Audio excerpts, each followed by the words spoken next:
Oke nah, 1, 2, 3. Bismillahirrahmanirrahim. Assalamualaikum warahmatullahi wabarakatuh. Waalaikumsalam warahmatullahi wabarakatuh. Perkenalkan, kami dari kelompok 1 membahas tentang materi kata dasar dan kata serapan. Dan untuk yang lain, mohon dimatikan mic-nya dulu. Oke. Baik, yang pertama kita akan membahas tentang kata dasar. Kata dasar ialah merupakan kata yang belum mengalami perubahan atau imbuhan sehingga menghasilkan makna yang berbeda. Dengan kata lain, kata dasar ialah kata paling sederhana yang bisa mengalami penambahan yang menjadi dasar awal pembentukan kata yang lebih luas. Dan setelah pengertian kata dasar pun sebelum menjadi suatu kalimat, pasti sebelum kita mengetahui kalimat dari yang dimaksud kata-kata dasar tersebut, kita juga harus mengetahui ciri-ciri dari kata dasar. Adapun ciri-cirinya yaitu 1. Tidak memiliki imbuhan. 2. Kata terkecil dalam susunan bahasa Indonesia. 3. Jika ditambahkan imbuhan yaitu dalam kurung awalan, akhiran, sisipan, awalan dan akhiran pada kata dasar, maka akan merubah maknanya. Contoh, ada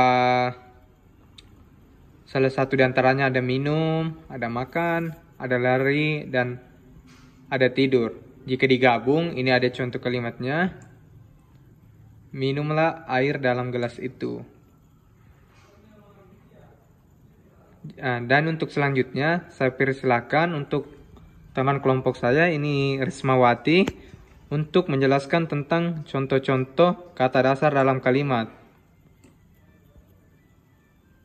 Saya persilakan. Ya, jika diperhatikan lagi, kata-kata di atas mampu memberikan makna meski berdiri sendiri. Artinya, tidak ada kalimat sebelum maupun sesudah kata tersebut. Adapun beberapa contoh kata dasar dalam kalimat. Contohnya, Ratna minum secangkir teh. Kata dasarnya yaitu minum.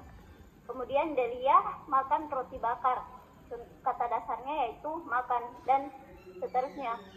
Fungsi kata dasar sendiri adalah untuk memperluas suatu kata menjadi berbagai makna sesuai konteksnya.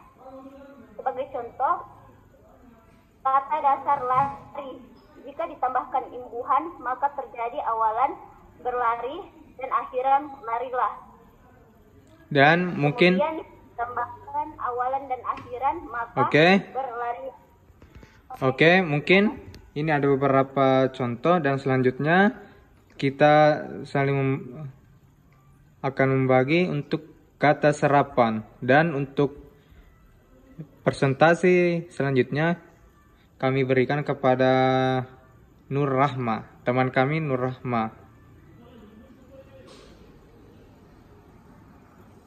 Mic-nya bisa dinyalakan.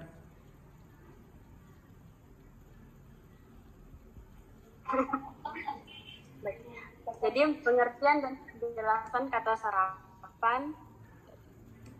Bahasa serapan merupakan bahasa di luar bahasa Indonesia atau bahasa asing yang kemudian dimasukkan dalam bahasa Indonesia dengan penyesuaian kalimat atau pengucapan bahasa Indonesia sehingga bisa diterima dan dimengerti oleh orang Indonesia secara umum. Hal ini mulainya bertujuan untuk keseimbangan komunikasi dengan masyarakat di luar negara Indonesia agar lebih mudah untuk saling memahami. Agar lebih jelas di bawah ini beberapa sebab terjadinya kata serapan. Di antaranya konotasi kata asing atau menjadi kata serapan dianggap memiliki konotasi yang lebih cocok. 2.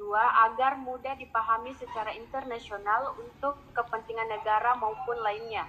Yang ketiga, mempermudah bahasa Indonesia yang memiliki banyak sinonim maupun antonim. Dan untuk presentasi materi terakhir itu ada jenis-jenis kata serapan. Untuk Nur Halisa, saya persilahkan. Oke, baiklah. Yang berikutnya jenis-jenis kata serapan. Yang pertama itu ada adopsi. Artinya, kata asing atau serapan tersebut digunakan dalam bahasa Indonesia tanpa menghilangkan kata asli yang bermakna sama dengan kata tersebut. Contoh, sholat sebetulnya berasal dari bahasa Arab. Namun di Indonesia kata tersebut diadopsi dan sudah tidak asing bagi kita. Adapun kata sholat beribadah kepada Tuhan dalam bahasa asli Indonesia adalah sembahyang. Yang kedua, adaptasi. Artinya sebagai negara yang memiliki hubungan dengan negara lain, bahasa Indonesia beradaptasi dengan bahasa asing untuk kemudahan saling memahami. Contohnya, organisasi adalah kata yang diadaptasi dari bahasa asing, organization.